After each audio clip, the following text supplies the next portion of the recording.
Hi friends, it's Julie Golding-Page, independent Stampin' Up! Demonstrator here along the tidal Scoodic or St. Croix River, the traditional territory of the Passamaquoddy, and I'm so grateful that they share this beautiful place with us. Today I have a quick heat embossing card for you. This is it right here, and so we're going to jump right into that project right away. So let me just switch my camera here and we will get going. All right, so here we go on my desk, and here is the card. So you can see this is heat embossed with silver embossing powder, and otherwise it's a pretty simple card to put together. So if you've never done heat embossing before, I hope you'll watch, because it's actually really simple, and once you practice it a little bit, it's super easy. So let's get right to work on that. The first thing we're going to do is cut out this rectangle. So we're going to cut out this scalloped rectangle. Oh, and I should tell you as well that there is a link right in this post that you can follow through to find all the written instructions and a full supply list, as well as all my special offers. So please have a look at that if you're so inclined. I'd be happy to help you with any of your crafting needs. And if you order through me, I do have little goodies and freebies that I like to give out, and they differ every month. I haven't got them up on my website quite yet, but I will soon. So here's our little mini Stampin' Cut and Emboss machine. And we are going to use these, whoops, you can't even see that for the paper there, the Scalloped Contours dies. So I really like these dies. As you can see, they do coordinate with a stamp set, but honestly, I use these the most. And all of these dies, except for that largest scallop rectangle, will work in this little mini machine. The largest one, you do need the larger machine, but I find that these are worth it anyway to use the smaller ones. Okay, so we're going to do our die cutting. Oh, hi Cindy, I'm glad you could join today. Yeah, I'm a little bit different this week in terms of my schedule. I usually hop on here on Wednesday morning, and here I am Atlantic time. It is afternoon and it's Friday, so it's a little bit different than usual, but in the holiday run-up, I have found it to be absolutely frantic. Maybe other people can identify with that as well. Just so many things. I was out every night this week with some kind of commitment, whether an online class or my daughter's badminton tournament, and all kinds of things went on this week. So it was really super busy, but I'm glad to be here with all of you today, or when you're watching on the replay later. All right, so this is the only bit of die cutting we're going to do. And if you don't have a die cut machine, you can just make a rectangle out of your vellum. That would work too.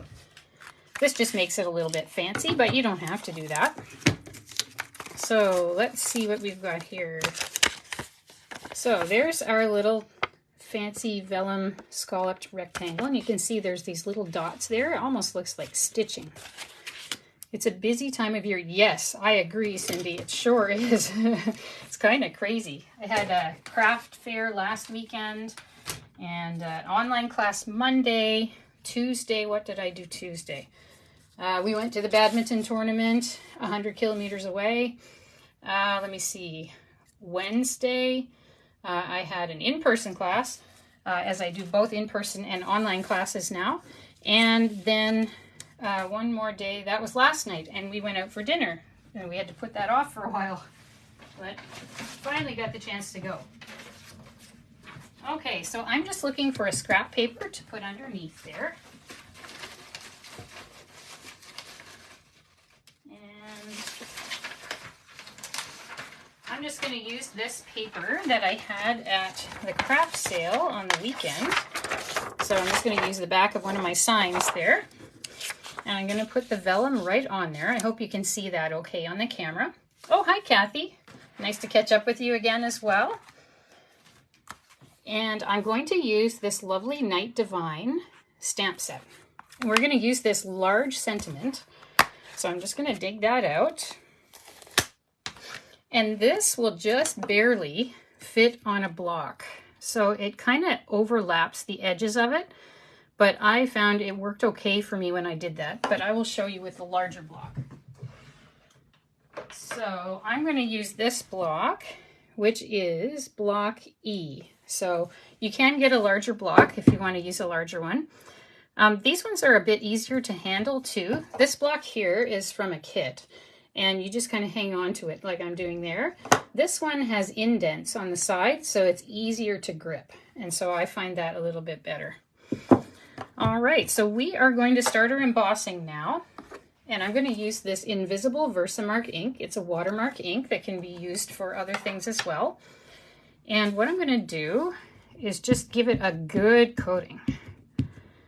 So you want lots of it on there so that when you put on your embossing powder, it'll stick really, really well. So I'm just going to put a whole bunch on there. And I should say too, this Night Divine stamp set is retiring in early January, or whenever it sells out, whatever comes first, and they're not replenishing stocks for it. So if you haven't got this one yet and want it, now is the time to get it. And I've got a full supply list too on my website, and you can just click through the link to find that if you're interested in it. Okay, let's put the light down there. There we go.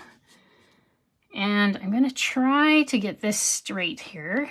I have to stand up to do this, so it's a little bit challenging to know exactly where that is. Maybe what I'll do is I'll move that for now so I can see on the grid paper and make it kind of straight. So let's see what we can do here with this. All right, let's put it up closer to the top and down. So I'm just going to make sure I apply pressure to the whole thing so that the ink will nicely adhere to the vellum and we don't miss any parts. All right, so let's see. I'm just going to peel that off. And I'm not sure how well this will show up on the camera, but you can see in person. Oh yeah, you can see it on the camera too. I see that. It's shiny. So that's your invisible ink on there. Okay, so now I'm going to use my scrap paper, and what we're going to do is pour our embossing powder on. So this is one of the metallics embossing powders, and so this one's silver. It also comes in a 3-pack, so it comes with silver, copper, and gold, and they're all nice and shiny and metallic. Oh, you like the die cut, Cindy? Yeah, I use these ones all the time, these rectangles. I just find them great. They're great for kind of mini card mats on your cards, and they're also great for adding extra texture to your scrapbooking, if you're into scrapbooking. And also, you can use the smaller ones kind of for labels. So that's also really helpful. Okay, so I'm just going to tap this side to make sure we get all the powder off. And the name of the game is to take off all the powder, because any powder bit that you see on there, and I'm using a brush to brush that away, any powder that is left on will actually emboss. So I'm just going to kind of blow this a little bit. So let's see if there's any more here we want to remove. It doesn't have to be perfect, but I like to get as much of it gone as I can.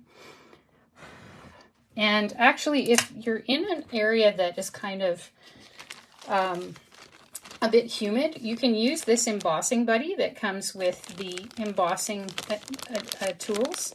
So that is on my website as well in the supply list, and you can find those tools. This will remove all of the humidity from your paper before you actually put on the ink and so forth. But I think this will work out okay. All right, so we've got that ready. Now I'm just going to take this powder and return the rest of it back to the container. And I find that these last for a really, really long time because you don't really use that much powder and the majority goes back in the container.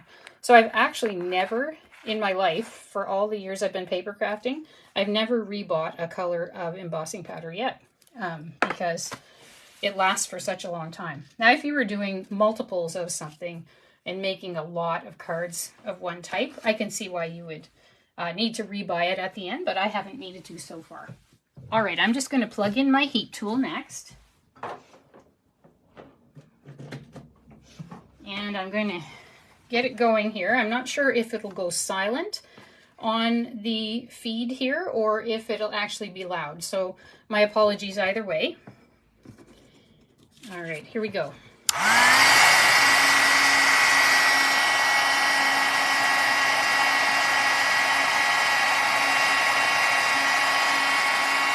So I just warmed it up for about 10 seconds, and now we're going to do the embossing.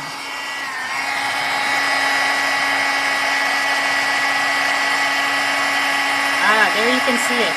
So you can see that beautiful embossing coming through. It's turning all shiny.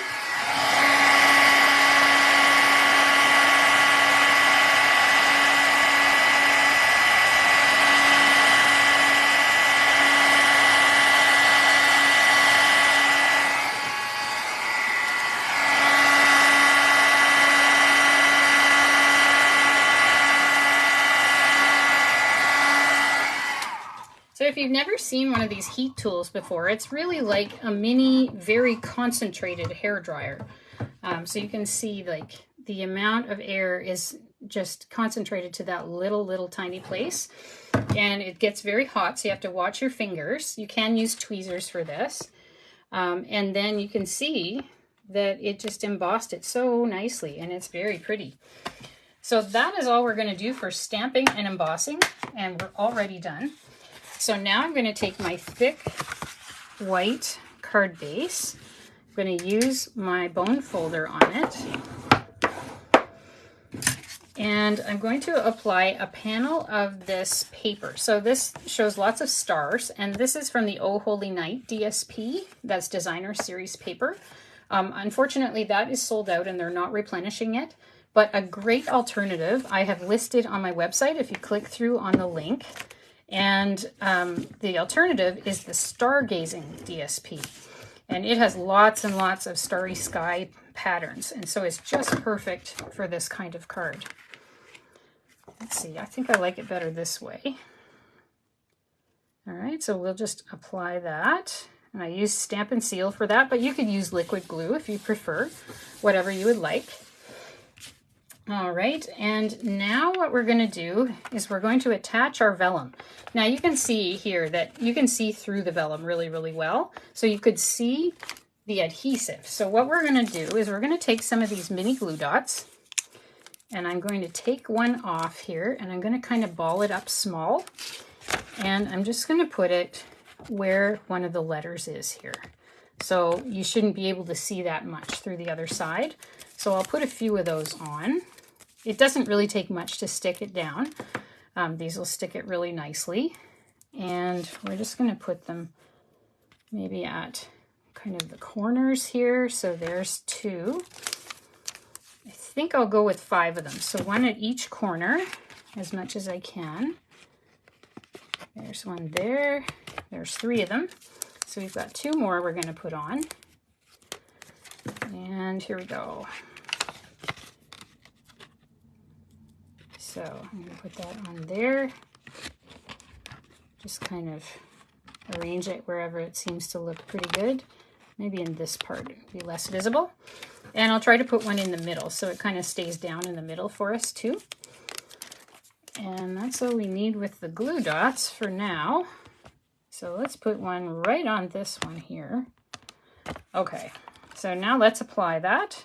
And the good thing about putting the glue dots all kind of in little balls like that is that they actually give a little bit of popping up and texture to this so that it's not flush against the card base. So you can see it's kind of lifted up a little bit on all the different sides. So it adds a little bit extra interest. And what we have here is a bow that I added, and that is the silver and white sheer ribbon. 1/2 inch is the width of that. And I only had a tiny piece left. I'd used it for all my Christmas cards this year and holiday cards. So I made sure that I could make a bow out of it off screen because I wasn't sure if I had enough to make another one. And so we'll just simply trim it now. And this trims really well because it's a pretty stiff kind of ribbon.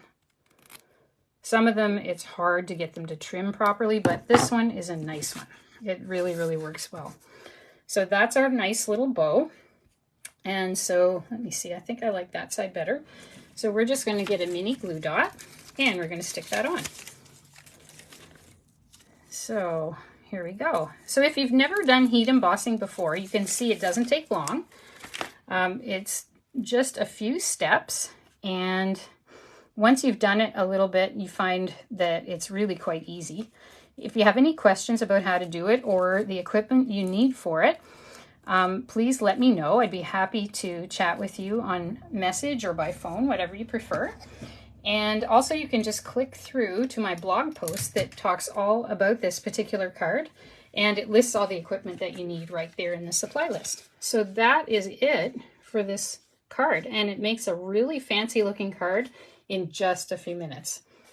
So thanks very much for joining me today.